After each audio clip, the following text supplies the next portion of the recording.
Bonjour, j'espère que vous allez bien.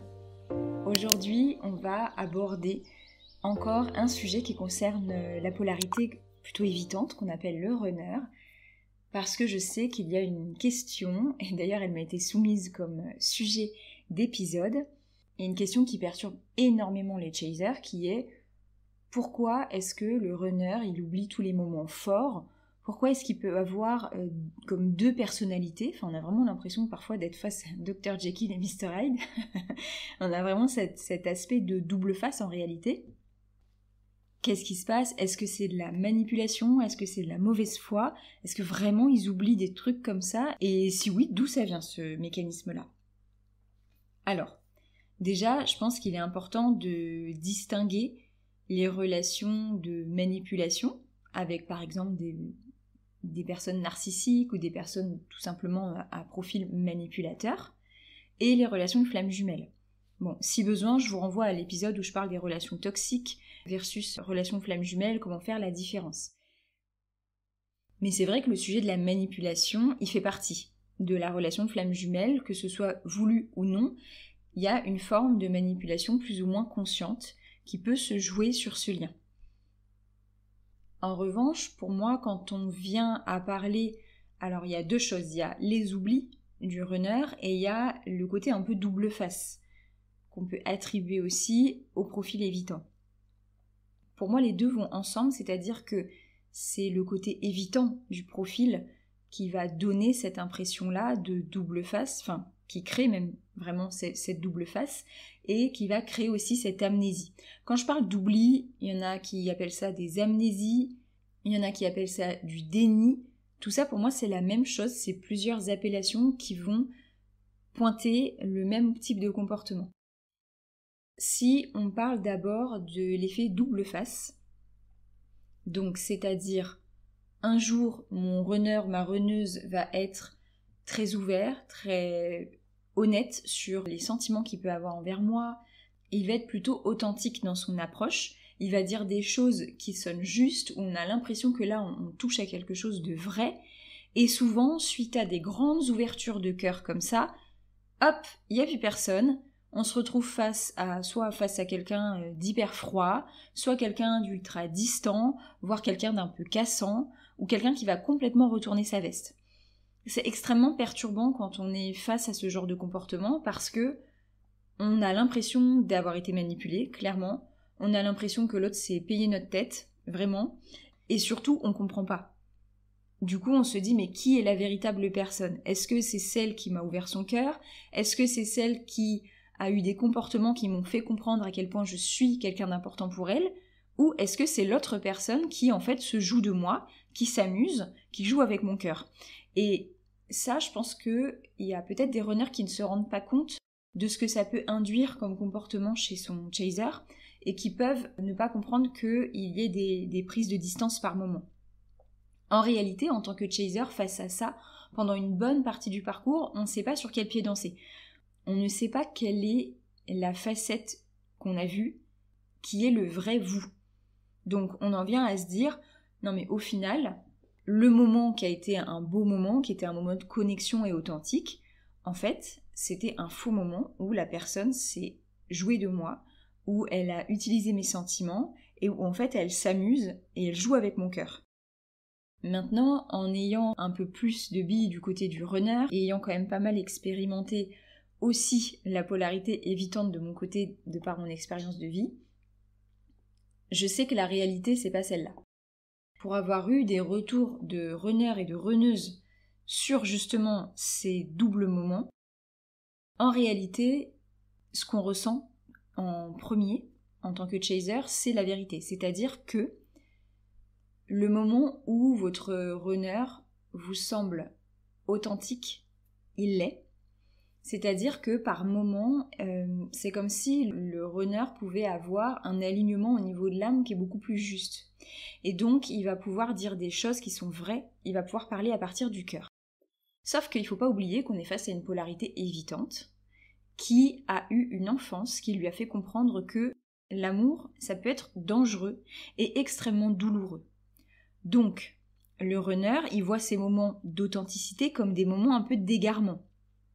Dans le sens où il se dit « Ouh là là, j'en ai trop dit, mais la personne en face, qu'est-ce qu'elle va penser? Elle va me prendre pour un fou, pour une folle, je vais me prendre le retour du bâton, donc je vais essayer de revenir sur ce que j'ai dit parce que je me suis trop exposée, je me sens à nu. » Et en général, ils vont trouver la première excuse qui leur vient en tête pour pouvoir essayer d'annuler cette mise à nu.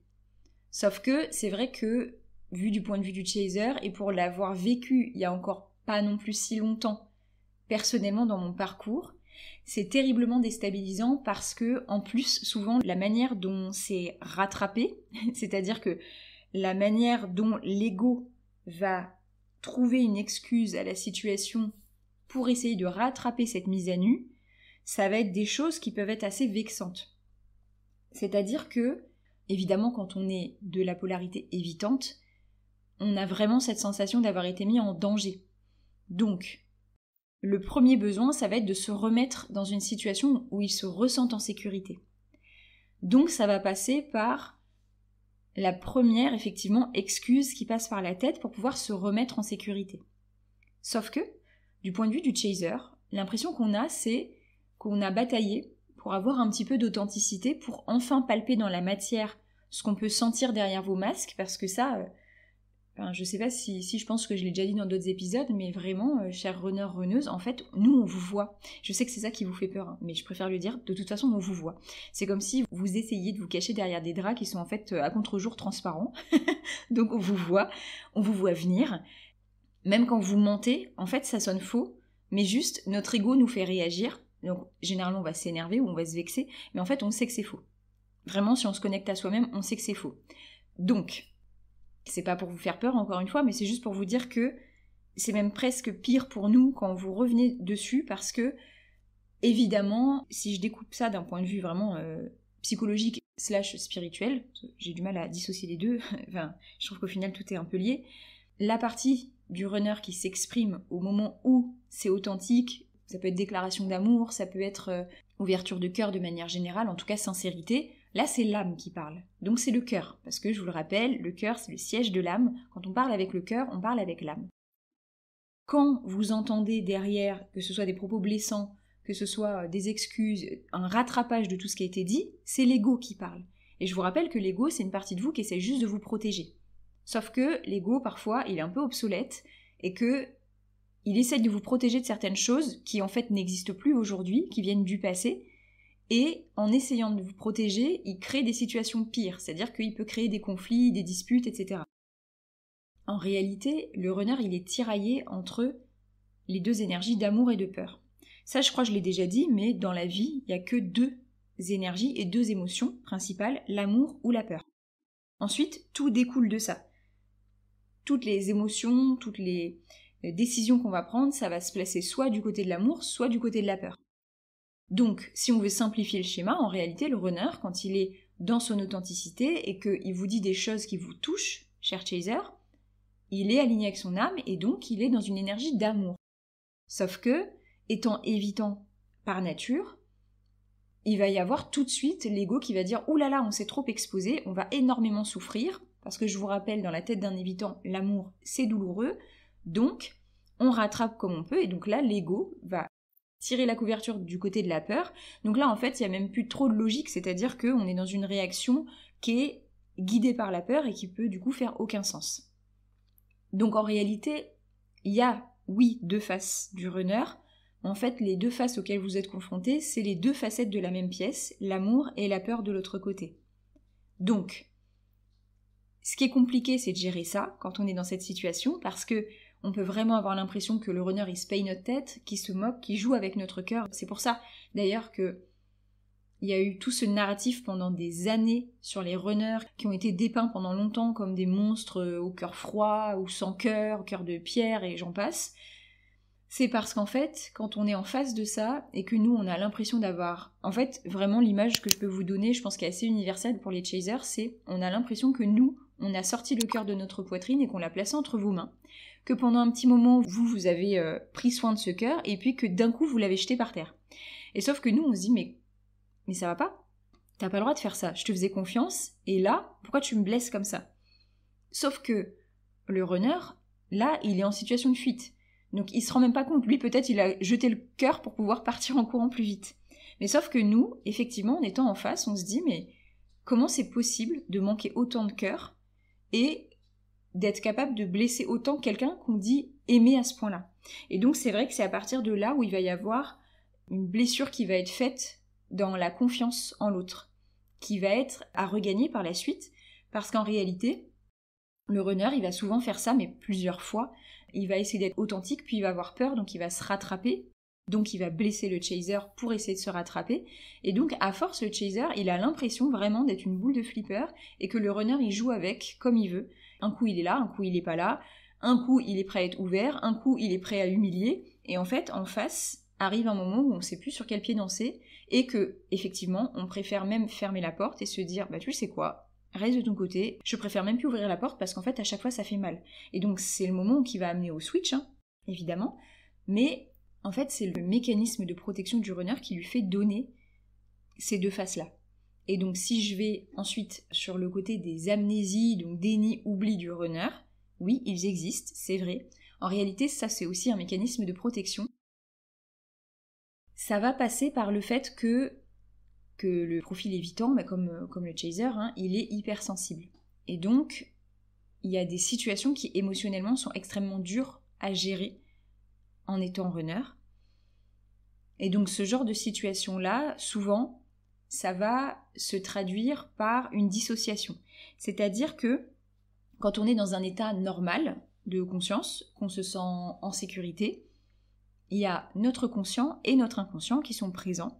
Donc notre inconscient, c'est un peu la boîte noire de notre cerveau, elle va enregistrer toutes les informations de ce qui se passe et elle va les engrammer au niveau inconscient, c'est-à-dire qu'elle en fait une espèce de base de données, de manière dont on peut réagir, de manière dont on a réagi par le passé et comment ça s'est passé ensuite. Et notre conscient, c'est la part de nous qui est capable de la réflexion mentale, qui va pouvoir évoluer, etc. Quand on est dans une situation où on se sent en danger, ou du moins pas en sécurité, quand je dis danger, ça peut être danger sur le plan émotionnel, c'est pas nécessairement du danger sur le plan physique, physiologique. Ce qui va se passer, c'est que la partie consciente, elle va se dissocier. Donc, c'est comme si vous pouvez imaginer vraiment qu'il y a la partie consciente qui sort de la tête et qui vient flotter au-dessus de la personne. Donc, ça peut être ces situations, si vous avez déjà malheureusement vécu ça dans votre vie, des situations qui sont extrêmement choquantes, où vous avez l'impression d'avoir vécu la situation de l'extérieur. Et c'est tout à fait ce qui s'est passé. En fait, vous avez une partie de vous-même qui s'est dissociée, et donc, vous êtes ce qu'on appelle dissocié, c'est-à-dire que votre inconscient, il enregistre des informations, mais vu que le conscient n'est plus là, ça va être plus dur dans le futur de retrouver ces informations-là. Typiquement, quand par exemple on a le décès d'une personne dans notre famille, de quelqu'un qui nous est proche par exemple, je dis notre famille ou notre entourage, de quelqu'un qui est proche, c'est des situations où on va avoir ce genre de souvenirs-là. On se souvient de la situation, en même temps on n'a pas l'impression qu'on était dans notre corps, et en même temps on s'en souvient mais il y a des bouts qu'on oublie. Je prends cet exemple-là, mais il y a plein de situations. En réalité, dès que vous vous sentez en danger ou qu'il y a une émotion qui est beaucoup trop forte à contenir ou à vivre, votre corps, il va utiliser ce mécanisme de protection, et c'est un mécanisme de protection qui fonctionne très bien. Il est là pour une bonne raison. Mais ce qui se passe, c'est que quand on a un profil évitant, ce mécanisme de protection, il est presque surutilisé. Évidemment, parce que qui dit évitant dit fuite, mais c'est pas forcément que fuite de l'autre, hein, c'est fuite de toutes les situations compliquées, c'est fuite de soi-même également. Et donc, le runner, quand il est en contact avec son chaser, évidemment il vit des émotions qui sont extrêmement puissantes. Ça, c'est quelque chose qui fait peur. Il se sent en danger sur le plan émotionnel. Parce que je vous rappelle, l'amour égale risque de souffrir. Et donc, il va avoir tendance à se dissocier. Ce qui fait que, souvent, les moments où il va se mettre beaucoup en danger, qu'il va ouvrir son cœur, où vous allez vivre des trucs très très très forts, il y a soit les fameux blackouts, il n'y a pas de souvenirs du tout, soit des souvenirs mais qui sont un peu durs à récupérer. C'est pas de la manipulation, c'est un mécanisme de protection qui est tout à fait sain et qui fonctionne très bien, mais qui est trop activé en fait chez le runner. Et ça, pour le coup, je me suis plus observée ces derniers temps quand même, avec toutes ces années d'introspection, et ayant quand même un profil globalement assez évitant, j'ai trouvé des moments où je sais qu'il y avait par exemple une information importante que j'avais à un moment donné, et si je viens en reparler quelques jours après avec mon entourage, et qu'on me recite cette situation, je sais que j'avais vécu une émotion forte à ce moment-là, et j'arrive plus à retrouver la situation en détail. C'est-à-dire que je sais que c'est quelque chose d'important, mais j'arrive pas, il me faut quelques minutes pour retrouver la situation, ou sinon je vais dire à la personne, attends, redis-moi, parce que je sais qu'il y a un truc, mais je sais plus exactement quoi. Donc, j'arrive à en rire parce que je sais que c'est un mécanisme de protection, mais c'est pas quelque chose qui est fait exprès, c'est pas de la manipulation. Le ressenti, c'est émotionnellement, c'est trop, c'est difficile, je choisis de me préserver, enfin je choisis. Mon inconscient choisit de me préserver, parce que si c'était je, ce serait plus facile, parce que le je, on peut se dire que ça englobe toutes les parts de soi. Mon inconscient choisit de me préserver, et donc, je n'aurai pas accès à la totalité des souvenirs. En réalité, ces souvenirs, ils existent, bien sûr, mais ils sont stockés au niveau inconscient. Et donc, tant qu'on ne fait pas le pont entre le conscient et l'inconscient, ces souvenirs, ils peuvent rester au niveau inconscient. Par exemple, quand on fait des séances d'hypnose, on peut avoir des souvenirs qui remontent. Pourquoi ? Parce qu'on ouvre la porte à l'inconscient, on lui permet de s'exprimer. C'est comme ça, des fois, qu'on va retrouver des souvenirs qui peuvent être importants, qui peuvent être clés. Et plus on va construire sa propre sécurité intérieure, et plus on va être en capacité de faire remonter certains souvenirs. Parce que on va avoir une manière de jauger le danger qui va être beaucoup plus réaliste. Et donc, même si on vit une émotion forte, dans notre corps, comme on se sentira en sécurité, on sera à même de l'accueillir. Donc en réalité, ces périodes d'amnésie, c'est vrai que du côté du chaser, je préfère le préciser parce que si jamais il y a des runners qui écoutent cet épisode, ou des runneuses bien sûr, j'aime bien aussi expliquer comment on peut le vivre en face, parce que je pense que c'est important, que ça donne un peu des outils à tout le monde. Quand on est chaser et qu'on a à la fois affaire à la fameuse double face, je suis désolée j'appelle ça comme ça, je sais pas comment appeler ça, mais cette espèce de double face des runners, enfin de notre runner, et qu'on a en plus cette amnésie, c'est-à-dire que quand on va parler de sujets qui pour nous sont importants, on se dit enfin on a touché un truc, et qu'en face la personne elle dit je me souviens pas du tout, je vois pas de quoi tu parles, à ce moment-là vraiment on a beau vous aimer de tout notre cœur, on a l'impression que mais vous payez notre tête et que vous jouez avec nous. Et donc c'est pour ça qu'on se met en colère, c'est pour ça qu'on est froid, c'est pour ça qu'on se coupe, qu'on est distant, etc. Parce que on a l'impression que nous on fait toujours un effort pour aller vers vous et que en face, le peu de moments qu'on a où on peut attraper du bout des doigts, où il y a de l'authenticité et de la connexion, ça nous file entre les doigts aussi vite parce que tout de suite il va y avoir soit de l'amnésie, soit du poker face, en fait non, j'essaie de rattraper ce que j'ai fait. Donc c'est pour ça que ça crée des conflits, des frictions, et que ça va du coup renforcer chez le runner en général les mécanismes de protection parce qu'ils vont se dire « Ah bah oui, j'ai bien fait de me protéger parce que... » Enfin en tout cas il y a l'inconscient qui va se dire « On a bien fait de se protéger parce qu'au final, bah voilà, Chaser il s'est énervé, donc comme quoi à chaque fois qu'on est authentique, derrière c'est dangereux. » Alors qu'en réalité non, c'est quand il y a la protection qui se met en place que nous on vrille et que ça devient insupportable pour nous. J'espère que cet épisode aura apporté des éclairages, que ce soit pour les runners, pour les chasers. Je vous remercie d'être avec moi et d'être toujours plus nombreux. Je suis très très contente de la communauté qui se crée entre nous. Je vous dis à très vite et en attendant, moi, je crois en vous.